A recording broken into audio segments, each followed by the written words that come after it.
pessoal, tudo bem? Bem-vindos ao módulo 1.1 do nosso treinamento Gamifica RH Pocket. E agora eu vou falar para vocês sobre o que é e o que não é gamificação. É muito simples inicialmente, mas vai trazer grandes insights para você conseguir compreender essas diferenças. A gente vai começar falando sobre o que não é gamificação, para a gente compreender o que é gamificação. Então, se você estiver olhando aí o nosso slide, você está vendo 4 bolas. Uma escrita Serious Game, jogos sérios. O outro Gameful Design, gamificação. O outro Toys, brinquedo. E o outro Playful Design, design para brincar. Em cima você tem um X no meio, né? Uma cruz. E em cima está escrito jogar, embaixo está escrito brincar. Do lado esquerdo está escrito o todo e do lado direito está escrito parte. E a gente vai começar falando sobre o Serious Game, ou os jogos sérios. Os jogos sérios são como se fossem simuladores. Eles são super interessantes para quando você quer ensinar algum tipo de habilidade para as pessoas. Eu sou apaixonada em jogos de simulação. Se você for na minha época, né, eu nasci em 84, eu já joguei, eu tinha um jogo que era Harvest Moon, que era um menininho, um anime, né, um japonesinho, e ele precisava cuidar da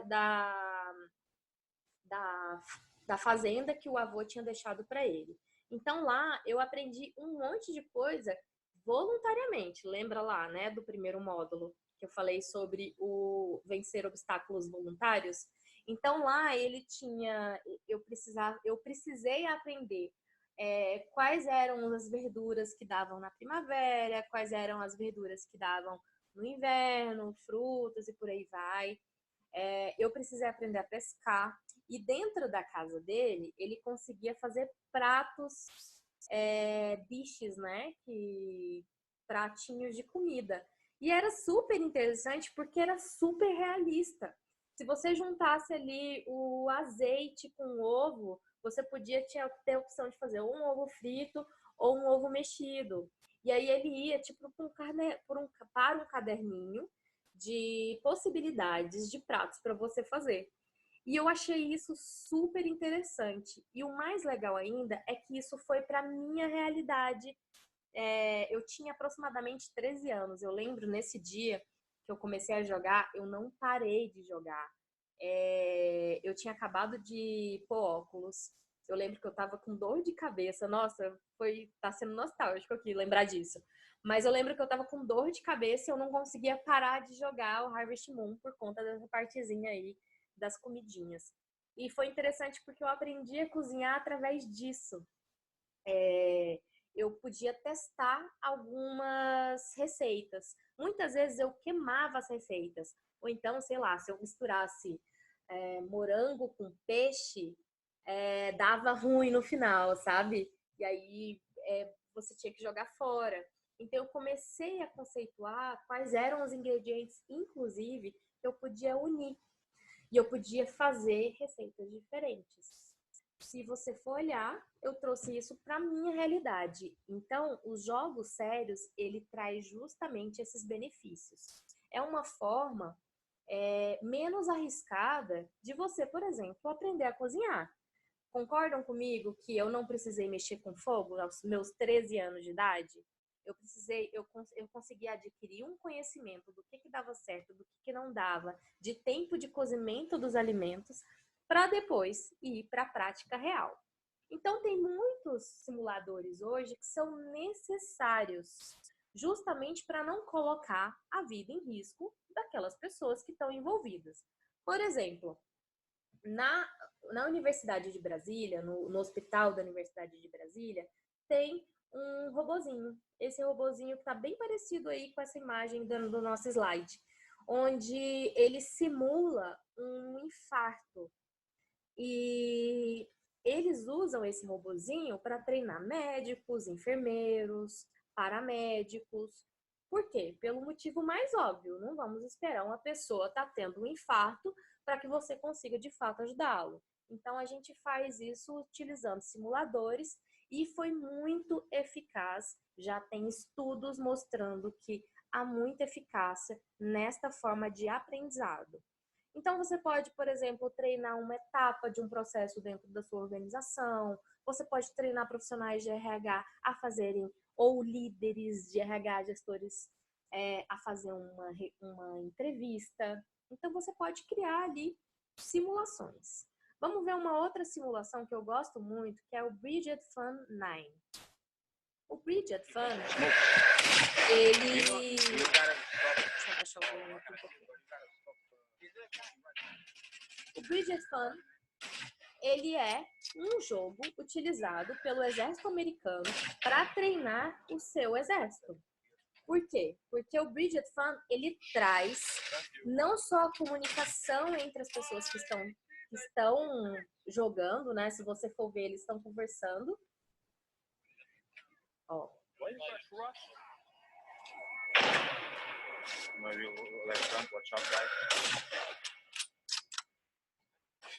Então, eles estão treinando ali não só a comunicação de grupo, eles estão desenvolvendo a equipe e eles estão reduzindo o risco de estar numa situação de combate.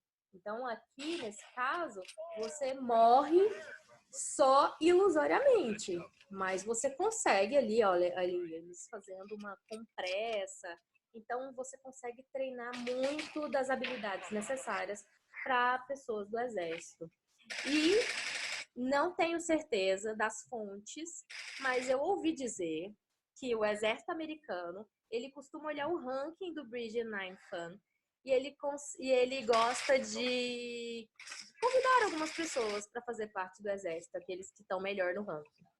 Então, e é um jogo que é muito jogado aqui no Brasil também. Bem, também não falei lá que os jogos de simulação, ele pode ser jogado por qualquer pessoa, tá? Eu, por exemplo, eu não precisei ser um chefe de cozinha para aprender sobre alimentos. Você não precisa ser do exército para aprender as estratégias que normalmente acontece dentro de um combate. E isso é o mais interessante dos jogos sérios. Ele não precisa ter um usuário específico. Às vezes, você vai utilizá-lo dentro da sua organização para algum perfil. Mas qualquer pessoa é capaz de entrar naquele jogo e aprender também. Ele é bem flexível com relação a isso. Já o segundo, o brincar, ele também é feito para todo mundo. Eu posso colocar desde idosinhos, adultos, adolescentes ou crianças para brincar. O objetivo já diz, é brincar. Então pode ser que eu esteja aqui brincando com vocês de pique-pega durante 30 minutos ou eu posso brincar durante 6 horas. Eu posso fazer ciclos, eu posso até ter objetivos e metas, mas não é uma gamificação. O grande objetivo do brincar é muito mais a interação, é gastar energia. Então, por isso que a gente está vendo tantas crianças aí, né? Porque a gente precisa gastar energia dessas crianças. Então, se você estiver colocando os seus colaboradores para brincar, você não está fazendo gamificação, certo? Certo.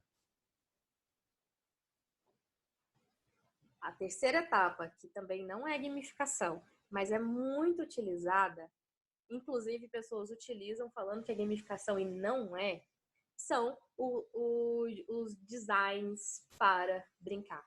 Playful design. Isso são técnicas que você pode utilizar, utilizando ali mecânicas e dinâmicas de jogos para alavancar um comportamento. Só que não é uma gamificação, porque ao longo do tempo você vai percebendo que o comportamento ele vai caindo, né? Então você não tem ali uma completude desse comportamento. Por exemplo, essa escada que você está vendo aí, ela foi produzida, né? Eu acredito que vocês conhecem sobre ela, dentro de um metrô, se eu não me engano, é o metrô de Londres. E escada, ela toca, né? Então você vai, ela simula ali um piano. E qual é o objetivo por trás desse design para brincar? Bem, se você for analisar, eu penso o seguinte: se eles querem estimular as pessoas a subir escadas, eu faço alguma coisa para engajá-los nessa tarefa de subir escadas. E aí, dito e feito, né? As pessoas começaram a subir por curiosidade a escada e menos de escada rolante. Então, se você tem por trás disso um objetivo de fazer as pessoas ficarem mais saudáveis e você chega nesse ponto de criar uma escada simulando o piano, você não necessariamente está fazendo uma gamificação. E por que que não? Porque esse design para jogos, né, para brincar, nesse metrô aqui, ele realmente surtiu efeito. Se você for ver lá as porcentagens, 40% das pessoas começaram a utilizar a mais, começaram a utilizar a escada e não a escada rolante. Só que nos outros metrôs, isso não continuou acontecendo. Foi vida que segue. A escada rolante continuou sendo a principal ali como meio de condução para subir ou descer ali do metrô. Então é muito importante a gente levar em consideração isso. Ele tem uma eficácia, mas não necessariamente é uma gamificação. E por que que ele é uma brincadeira para uma parte, né? Para um perfil? Porque não é todo mundo que necessariamente precisa dessa saúde de subir ou descer escadas. Foi pensado num público que precisa de subir ou descer escadas. Até mesmo porque nesse metrô que eles fizeram o piano, e você vai ver no vídeo que eu vou passar, tinha, assim, por exemplo, senhorzinhos que muitas vezes o indicado é subir de escada rolante para não se machucar, ele estava subindo pela escada. E também provocou um tumulto ali, acabou se tornando um ponto turístico, todo mundo querendo passar pela escada que toca ali, toca música. Então, gente, a gente precisa pensar nas consequências também das nossas ações. Foi super legal esse design, mas a gente também precisa pensar nos efeitos colaterais disso. Ou seja, muita gente ali naquele metrô, uma aglomeração maior do que deveria, e pessoas que, pela curiosidade, estão subindo a escada e não deveria estar subindo escadas, né? Então, mas o objetivo de propaganda ou do tipo, cuide da sua saúde, esse está dado. E está validado. Aumentou esse comportamento nessa escada. Mas não mudou o seu hábito de subir escadas e não escadas rolantes. Entenderam a diferença?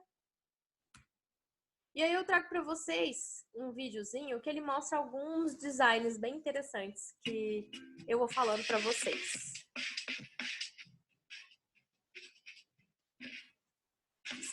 Esse daí é o famoso gambiarra, né?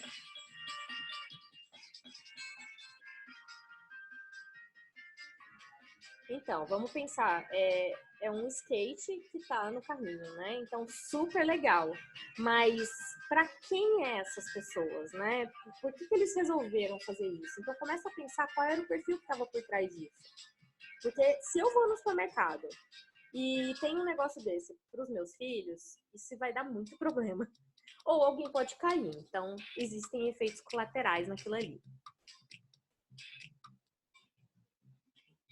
Isso é um elevador que simula que você está indo para o espaço.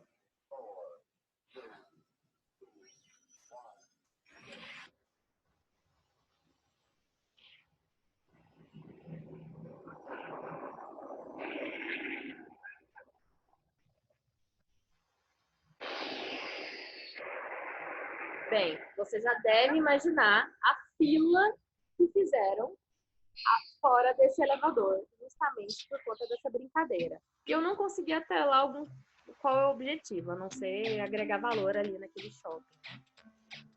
Isso é muito interessante, porque ele tem uma mecânica de jogo aí por trás, né? Que você vai ganhando pontos conforme você vai colocando vidros É óbvio que isso está estimulando você a fazer uma coleta seletiva, e aí ele vai utilizando ali o barulhinho, né, dos jogos.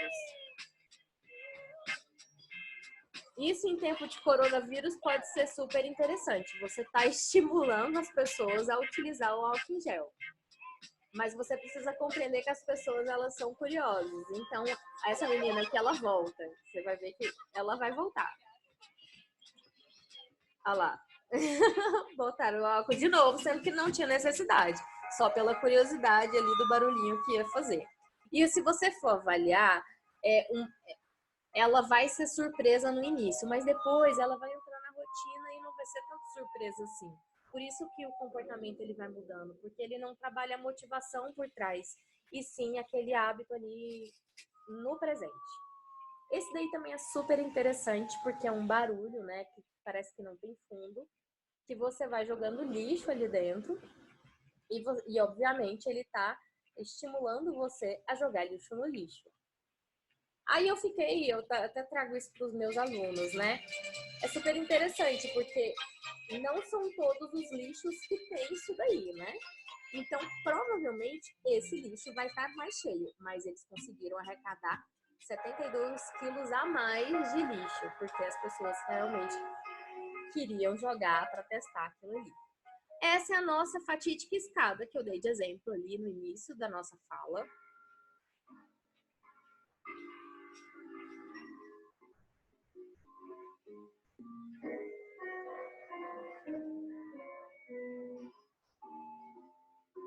Parece super divertido, né, gente? Realmente estimula. Mas a escada, ela não é para todo mundo, né? Então, até é importante ver isso. E 66% a mais de pessoas subiram as escadas e não as escadas rolantes.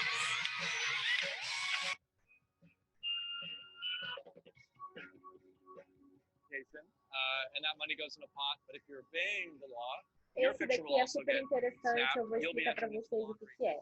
Se você passasse no limite da velocidade naquela via, você recebia o cupom da lotérica, né, tipo lotérica, na sua casa, para você concorrer a um prêmio. Realmente, reduziu bastante a velocidade naquele semáforo, mas isso não quer dizer que teve uma mudança de comportamento nos outros. Esse daqui está ensinando você justamente a esperar e ter o que fazer enquanto o sinaleiro ele está aberto ou fechado. Uma limitação disso é que é jogado uma vez por pessoa. Então, pode ser que você só vá para ir porque você quer jogar. Então, às vezes, você pode atrapalhar, pode tumultuar, pode ser que dê uma fila atrás. Então, a gente também precisa pensar nisso. Mas é interessante.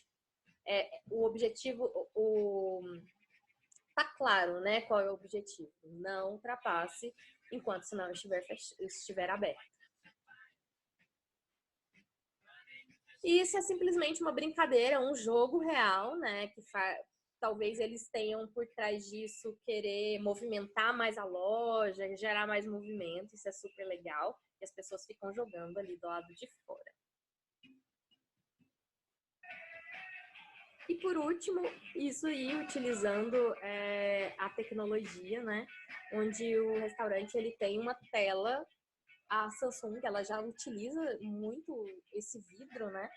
E você pode criar uma pizza e você pode escolher os sabores, se é com borda, sem borda, incluir mais alimentos, tirar mais alimentos, fazer o pagamento. Então vamos ver um pouquinho sobre como que eles estão fazendo a pizza deles.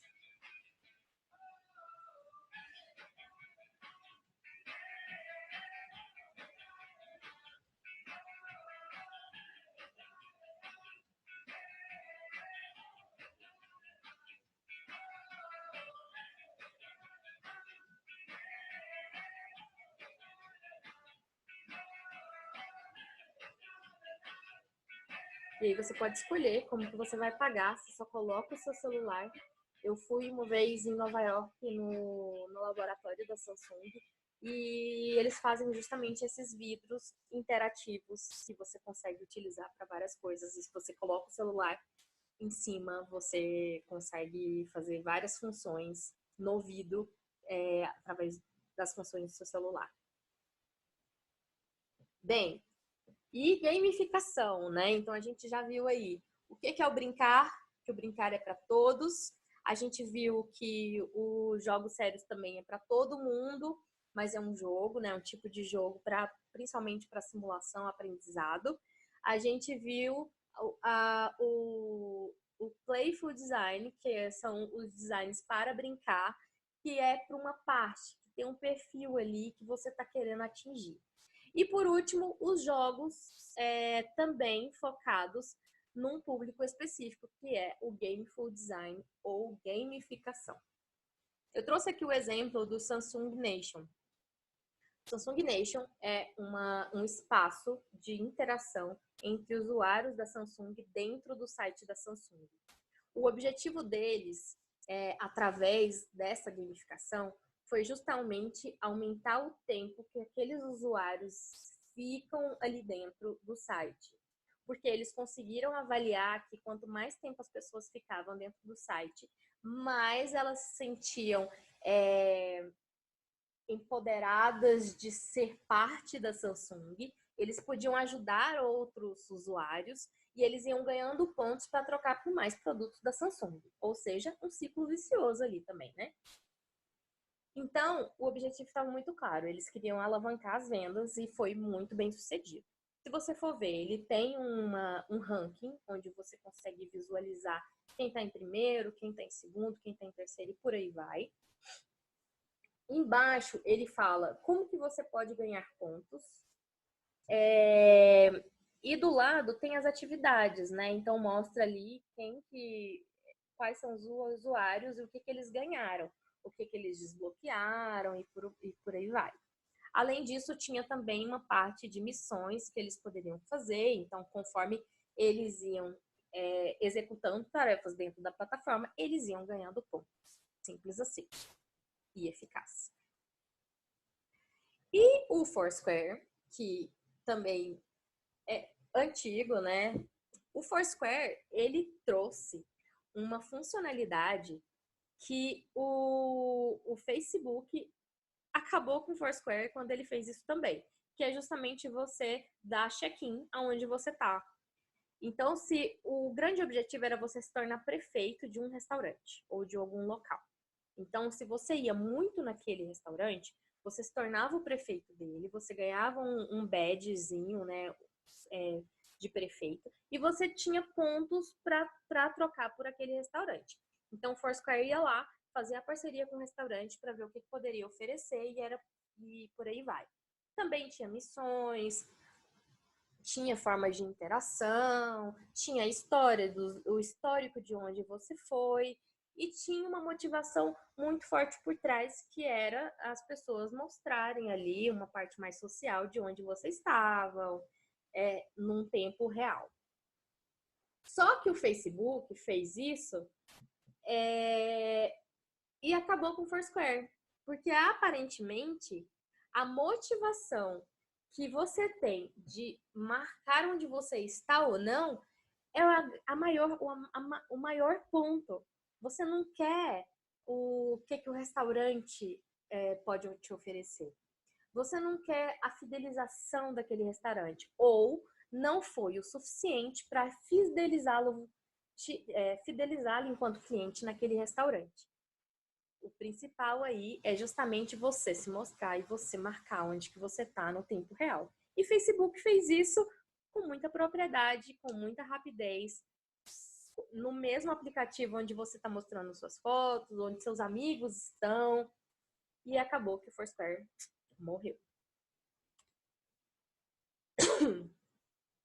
Isso daqui é um joguinho para você aprender a escrever um e-mail. E ele também é gamificado. E eu vou contando para você só um pouquinho do que é o resultado disso, né? Você é abduzido, basicamente, e de acordo com que você vai sendo abduzido, ele vai te mostrando ali, né, como que você escreve um e-mail. E ele, na verdade, ele fala que ele abduziu um amigo seu. e que você precisa ajudá-lo ali e em paralelo a isso você precisa aprender a ler o e-mail, a como produzir o e-mail sem spam, como que você erradica o spam e por aí vai. E aí ele vai passando etapas por etapas explicando o que é o assunto, o que é o corpo do e-mail, o que é com cópia oculta, o que não é. E aí ele vai fazendo alguns critérios ali, né? Você tem oxigênios, o seu amigo tem oxigênios e o grande objetivo é você não matar o seu amiguinho. E tem, se você for ver, tem as pontuações e ele vai te dando, ele vai fazendo um quiz com você e você tem que acertar. E entre um e outro você vai produzindo uma parte prática. Também é muito eficiente quando você está ensinando algum processo. Então, no final disso tudo, a gente fala que a gamificação é justamente o uso desses elementos de jogos. Então, pode ser que tenham vários playful designs e técnicas de design para contextos que não são de jogos necessariamente. Não é um jogo de futebol, não é um cassino ou tem um jogo ali específico, mas sim um processo que está por trás disso. Então eu quero engajá-los, eu quero alavancar comportamentos, que é o principal da gamificação, dentro da minha organização, dentro da minha escola, dentro da minha aula. Então, por isso que a gente fala que a gamificação, ela traduz essas três partes aí. Elementos de jogos, técnicas de design e contextos de não jogos para alavancar comportamentos. Se você não está alavancando comportamentos dentro da sua gamificação, ou a estratégia está errada, ou você não está sabendo mapear direitinho quais são as motivações desse jogador, que são cenas dos nossos próximos capítulos. E aí, como desafio agora desse final desse nosso módulo, eu queria que vocês trouxessem lá para o nosso grupo do Telegram o que vocês conhecem de ferramentas, softwares gamificados, para a gente trocar um pouquinho sobre como que o que já está acontecendo. E lá também eu vou trazer alguns conhecimentos e alguns cases que eu tenho sobre gamificação em recursos humanos, tá bom? Um beijo!